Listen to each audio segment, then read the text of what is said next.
नमस्कार दोस्तों। आज हम पढ़ेंगे इंट्रोडक्शन बाय सोशल साइंस। हम पहले इसका इंट्रोडक्शन पढ़ते हैं जो कि है परिचय सामाजिक विज्ञान क्यों है। इसमें आपको जो दिए गए हैं वो ये दिए गए हैं कि यहाँ पर आपको पहले लैंड फॉर्म्स एंड लाइव्स, ठीक है, ओशंस कंटेंट्स, ये इसमें से निकलेंगे locating place on the earth, ये निकलेंगे theme of India and the world land and the people. और एक है थीम बी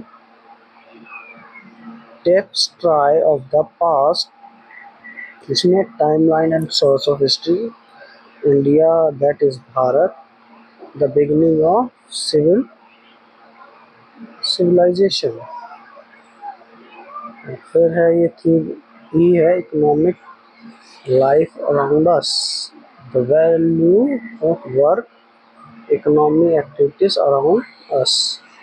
नेक्स्ट है जो ये है theme C is our culture heritage and knowledge traditions, इसमें है India's culture roots, unity in diversity of many in the one.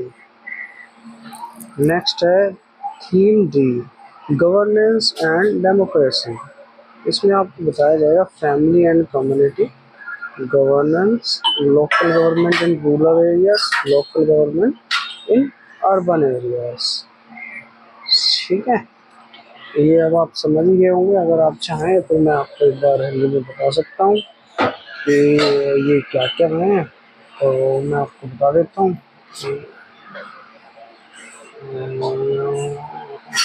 ये सबसे पहले जो हमने पढ़ा था थीम ए, थीम ए का जो विवरण है वो है विश्व का, भारत का विश्व भूमि का, भूमि और लोग।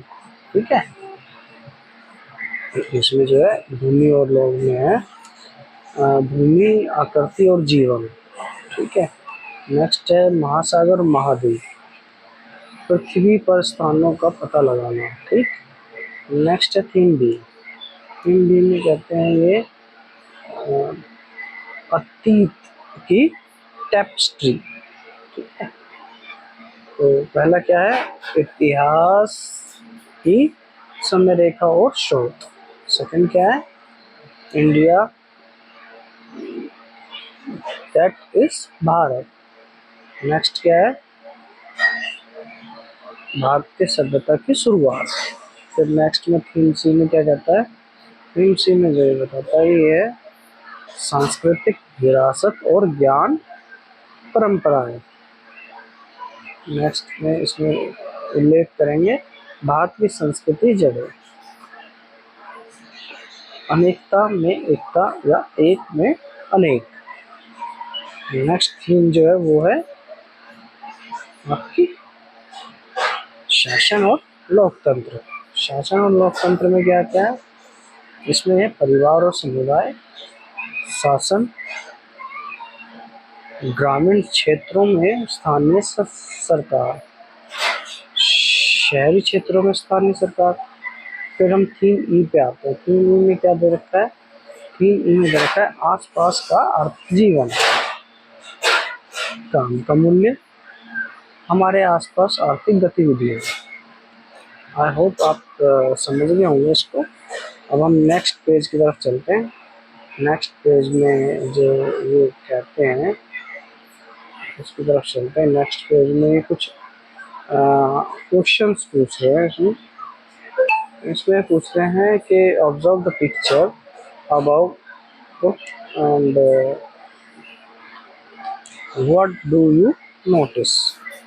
इसमें कह रहे हैं कि ऊपर दिए गए चित्र को देखिए आपका क्या दिखता है, ऐसे कुछ सवाल जो है एक ऑब्जर्व द पिक्चर में। ठीक है, तो इसमें ये कहता है कि where does the water in the lake come from, झील में पानी कहाँ से आता है।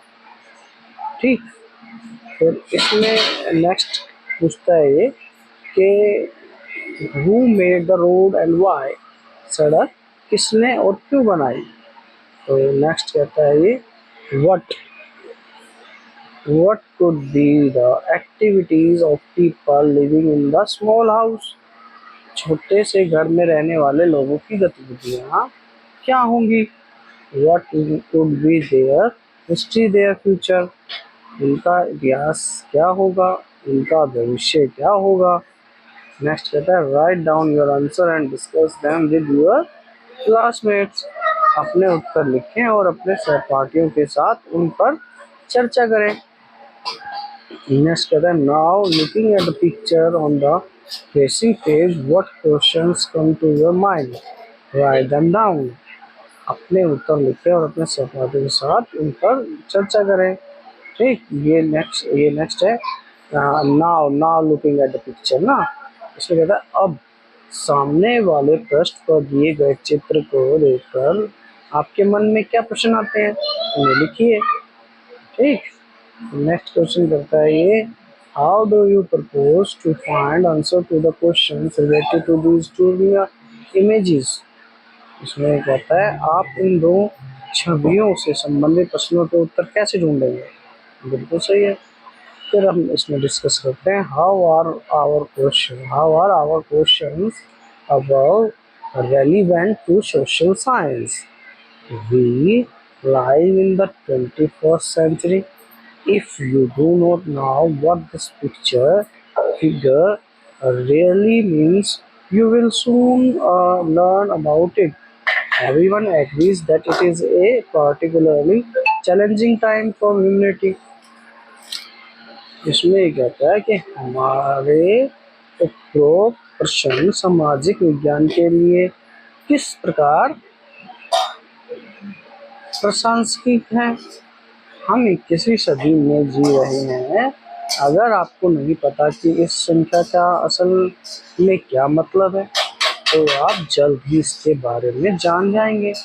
सभी इस बात पर सहमत हैं कि मानवता के लिए एक बेहद चुनौतीपूर्ण समय है। ठीक, अब ये हो गया। अब हम नेक्स्ट पढ़ते हैं, इसको रीडिंग करते हैं ज़रा। ये क्या कहता है, इसमें ये कह रहा है कि in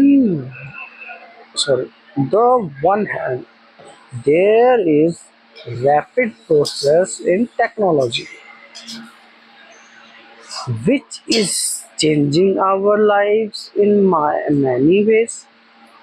On the other hand, the world is witnessing multiply wars, arms, conflicts, and rising social tensions, and our planet's natural environment is under great stress. We live in an age of great possibilities but also great challenges.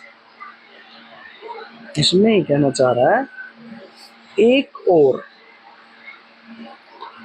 तकनीकी प्रगति तेजी से हो रही है और जो हमारे जीवन को कई तरह से बदल रही है।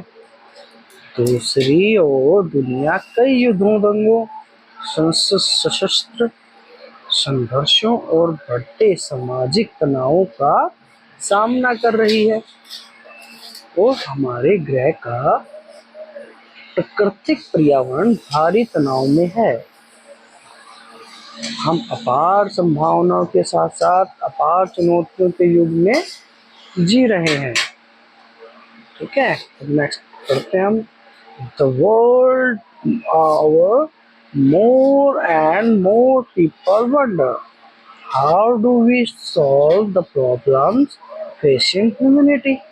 How can our societies learn to live in peace and harmony? How can we protect this beautiful earth which we all share and protect it not only for ourselves but also for all the species that live on it? इसमें कहता है ये दुनिया भर में अधिक लोग यह सोच रहे हैं कि मानवता के सामने आने वाली समस्याओं का समाधान हम कैसे करें। हमारे समाज शांति और सद्भावना से रहना कैसे सीख सकते हैं। हम इस सुंदर पृथ्वी की रक्षा कैसे करें। जिस पर हम अपना आधारित अधिकार है तथा इसके न केवल अपने लिए बल्कि इस पर रहने वाले सभी प्रजातियों के लिए भी कैसे सुरक्षित रख सकते हैं। ठीक है, नेक्स्ट है, these fundamental questions are simple but the answers are not. They cannot be simple because human societies are very diverse and complex. If we wish to find answers to such questions and help build a better future, we first need to understand our world and human societies in particular. That is what social science is all about. इसमें कहता है ये बुनियादी सवाल आसान है लेकिन इसके जवाब आसान नहीं है। ये आसान हो ही नहीं सकते क्योंकि मानव समाज बहुत विविध और जटिल है। अगर हम ऐसे सवालों के जवाब ढूंढना चाहते हैं और एक बेहतर भविष्य बनाना चाहते हैं तो हमें सबसे पहले अपनी दुनिया और खास तौर पर मानव समाज को समझना होगा। सामाजिक विज्ञान का सार यही है। You may wonder whether this is a science like say physics or chemistry. It is not. The discipline does use scientific. इसमें कहता है कि आप सोच रहे होंगे कि क्या यह भौतिक या रासायनिक विज्ञान जैसा कोई विज्ञान है। ऐसा नहीं है, यह विषय वैज्ञानिक दृष्टिकोण का उपयोग करता है। ठीक है, नेक्स्ट में क्या कहता है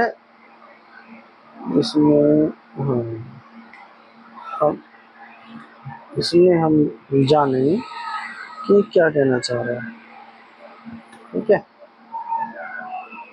इसमें ये कह रहा है कि methods wherever possible. You will see a few examples in this textbook, but its focus, human society, is again too diverse to allow the kind of set procedures and fixed result the science come up with. इसमें आप समझे?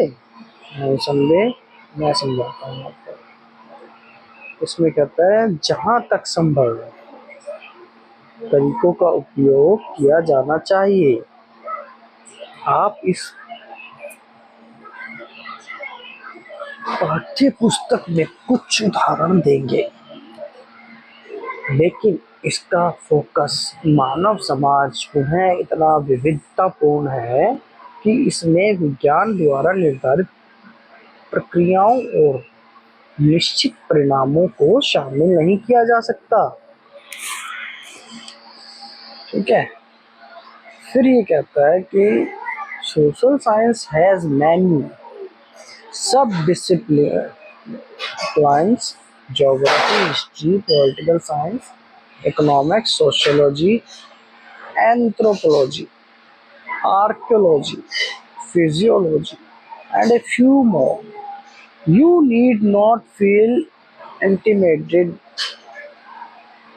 by all these terms.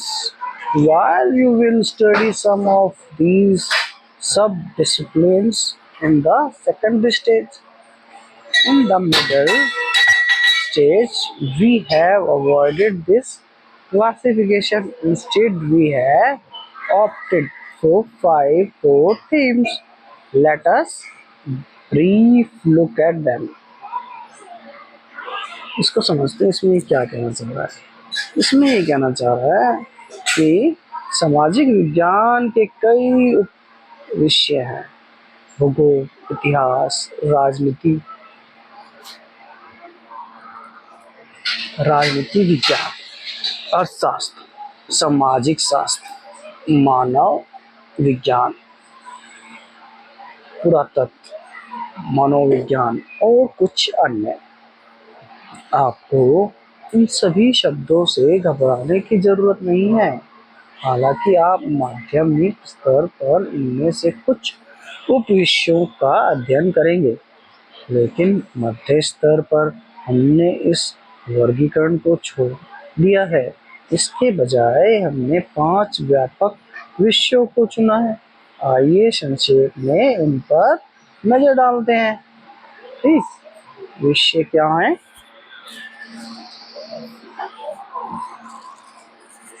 Theme ए में क्या कहता है? ये कहता है India and the world, land and the people. इसमें ये कहता है this theme includes the basic of the geographical world around us, some of the main features of our planet and the way to represent them on a map. Why is this theme important? When today we can get excellent map on a mobile phone because it deals with much more than maps. It also asks how geographical features, oceans, mountains, rivers, etc., have shaped entire civilization throughout their histories. It is also in India's case about how its natural setting has contributing to giving this ancient civilization a unique identity. इसमें क्या कहता है? इसमें ये कहता है कि विषय भारत और विश्व, भूमि और लोग। ठीक है, तो इसमें क्या कह रहा है? इसमें ये कहना चाह रहा है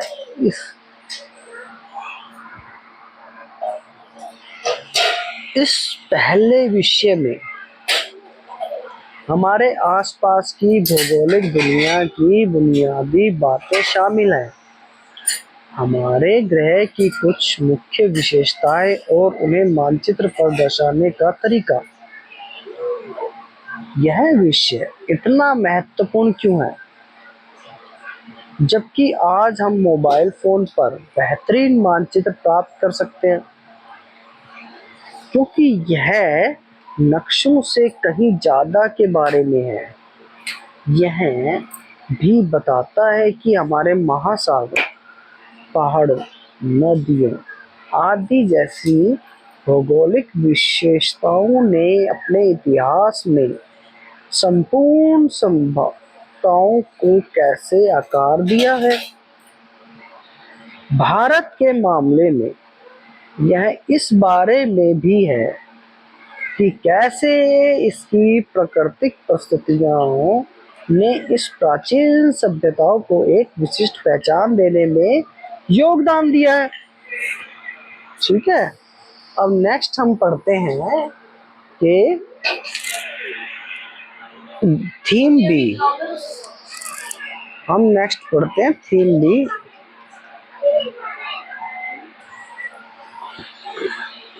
theme B, tapestry of the past. A tapestry is a large piece of canvas-like cloth usually kept as a wall hanging with pictures and designs on it. Sometimes a historical narrative. Our tapestry is a where we will be painting scenes from the past. Beginning.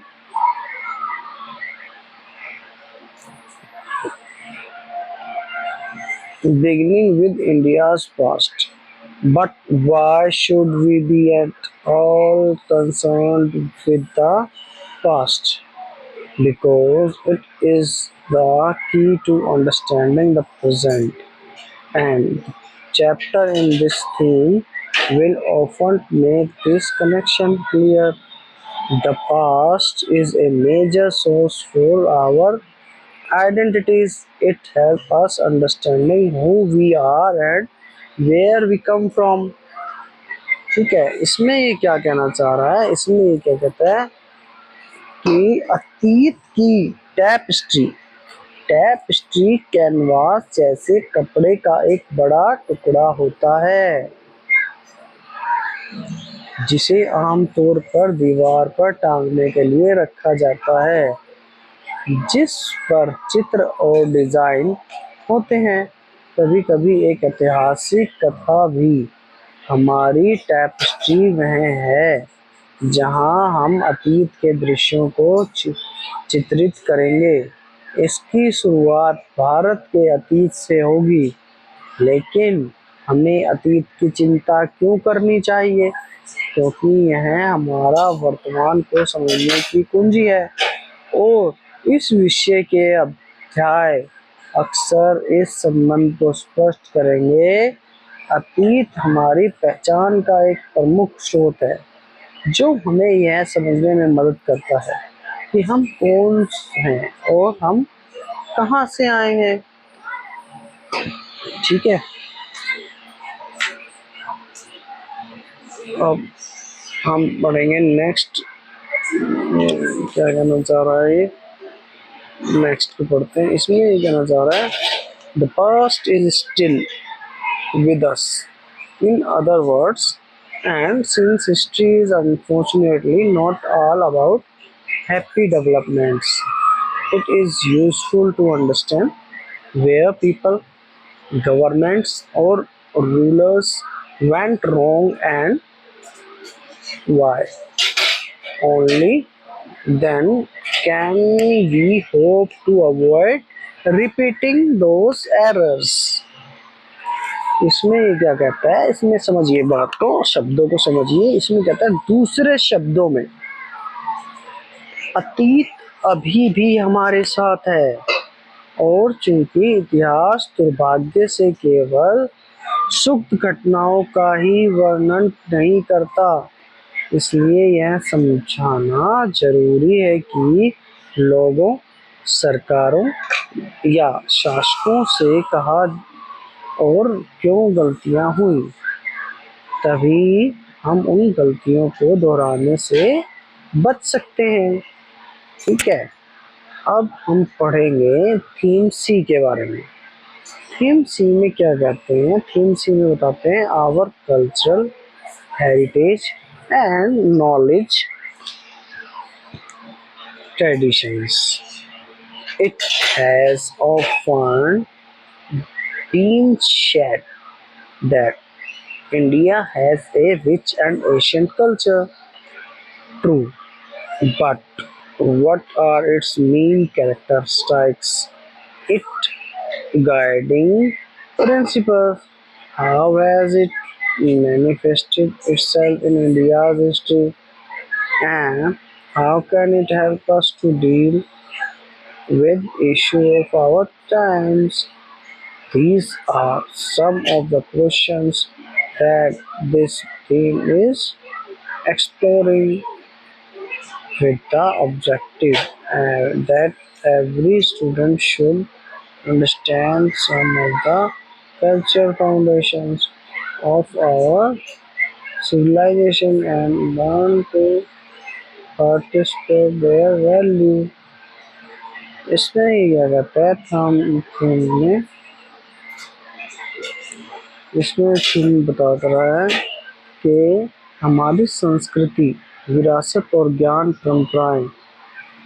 अक्सर कहा जाता है कि भारत की संस्कृति समृद्ध और प्राचीन है। यह सच है, यह सच है, लेकिन इसकी मुख्य विशेषताएं क्या हैं? इसके मार्गदर्शन सिद्धांत क्या हैं? यह भारत के इतिहास में कैसे प्रकट हुआ है? और यह हमारे समय के मुद्दों से निपटने में हमारी कैसे मदद कर सकता है? ये कुछ ऐसे प्रश्न हैं जिनकी पड़ताल यह विषय कर रहा है, जिसका उद्देश्य यह है कि प्रत्येक छात्र हमारी सभ्यता के कुछ सांस्कृतिक आधारों को समझने और उनके मूल्य की सराहना करना सीखें। अब हम कहते हैं थीम डी के बारे में। थीम डी कहता है governance and democracy. Citizens of any country should know how their political system functions. India, as the world's largest democracy, has an elaborate system working at different levels. What are its chief characteristics and components? How do the citizens participate in the overall governance? What are their rights and also their main duties or dharma? Are you different?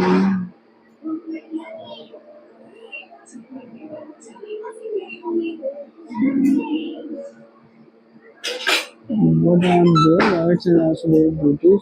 Dharma, are there different system in our countries, and it's so oh, what type, how are different countries supposed to interact by studying these themes? We can also become more responsible citizens, understanding how the organs of the government function and long to have say in the policy that affect us all, various social or national. इसमें क्या कहता है विषय D में शासन और लोकतंत्र।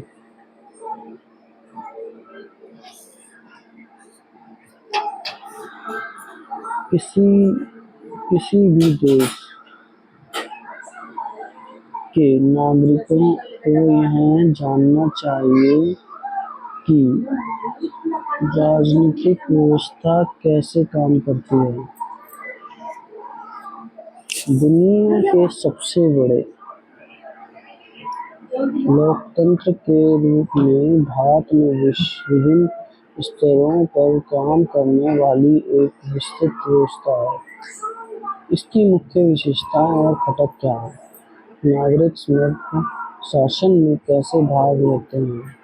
उनके अधिकार और कर्तव्य या धर्म क्या हैं? क्या अन्य देशों में अलग-अलग व्यवस्थाएं हैं और यदि हाँ तो किस प्रकार की? विभिन्न देशों के बीच परस्पर क्रिया कैसे होनी चाहिए? इस विषय का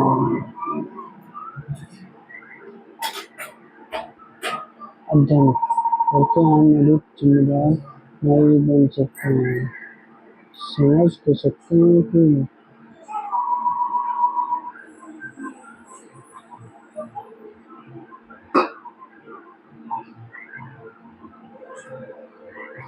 सरकार के अंग कैसे काम करते हैं और उन नीतियों में अपनी बात रखना सीख सकते हैं जो हम सभी को प्रभावित करती है, चाहे वे स्थानीय स्तर पर हो या राष्ट्रीय स्तर पर। तो अब हम पढ़ते हैं थीम इनके बारे में, जो कि economic life around us. No family can be happy without the essential of daily living, at least food, clothing, shelter, access to water in a first stage, in a second, livelihood for adults and access to education for the younger ones, which no country can.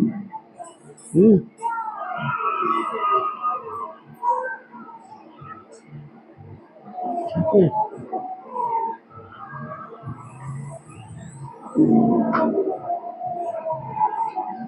इसमें क्या कहता है कि the past is still with us in our world, and since history is unfortunately not all about IT development, it is useful to understand where people, government, or rulers went wrong and why. Only then can we hope to avoid repeating those errors.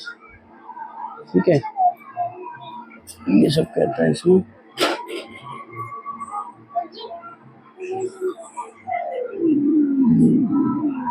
सही सही मालूम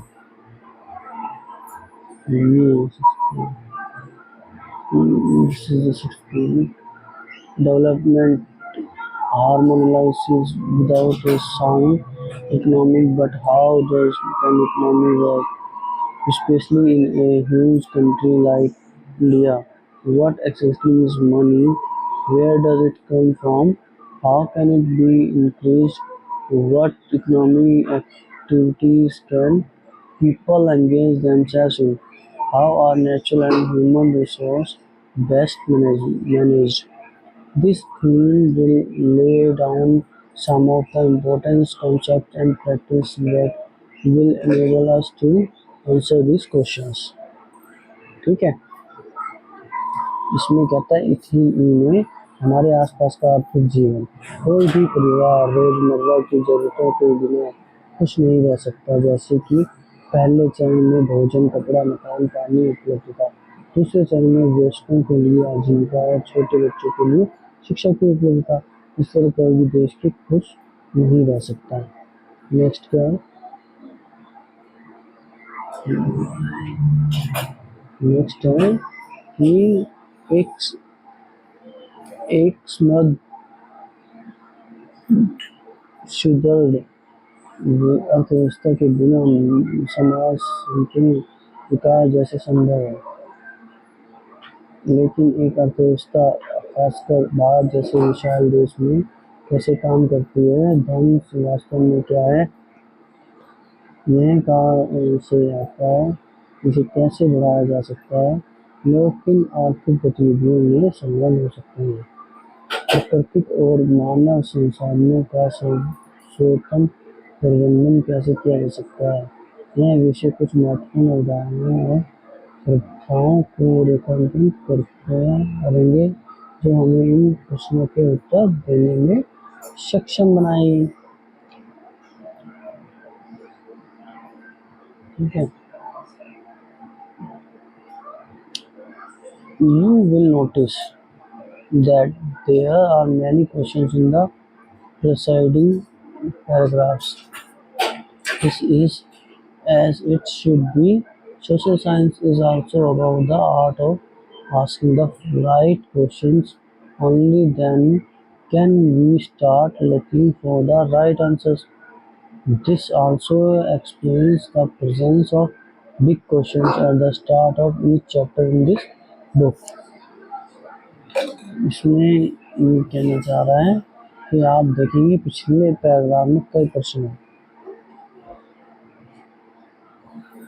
और ऐसा होना भी चाहिए।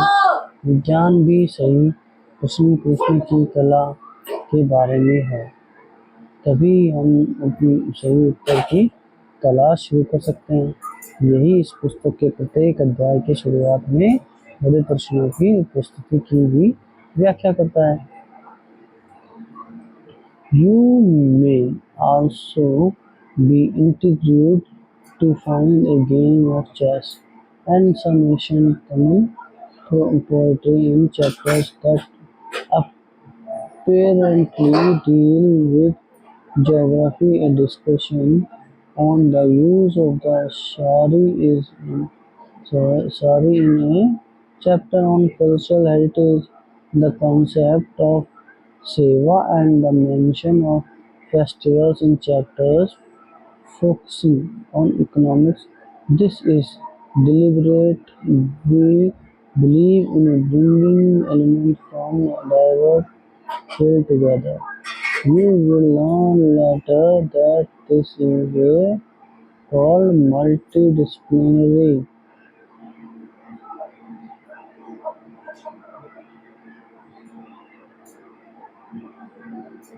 This enriches our perspective needed.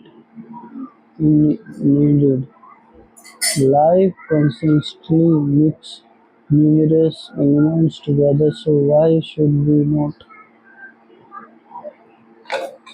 इसमें ये कहता है कि आपको शायद यह देखकर भी आश्चर्य होगा कि भूगोल से संबंधित अध्यायों में शतरंज का खेल और कुछ प्राचीन तमिल कविताएं हैं। सांस्कृतिक विरासत पर आधारित अध्याय में शायरी के उपयोग पर चर्चा है और अर्थव्यवस्था पर केंद्रित अध्यायों में सेवा की अवधारणा और त्योहारों का उपयोग उल्लेखनीय है।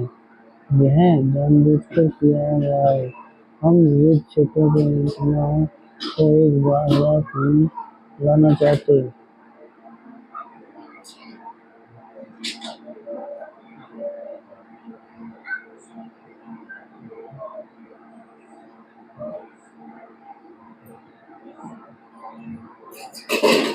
आप बाद में जानेंगे कि इसे बहुविषयता कहा जाते हैं। इससे हमारा दृष्टिकोण समृद्ध होता है। वास्तव में जीवन निरंतर अनेक तत्वों को एक साथ मिलाता रहता है, तो हम ऐसा क्यों ना करें? By now, it should be clear that although social science makes consistent use of the past, it seeks to make sense of the present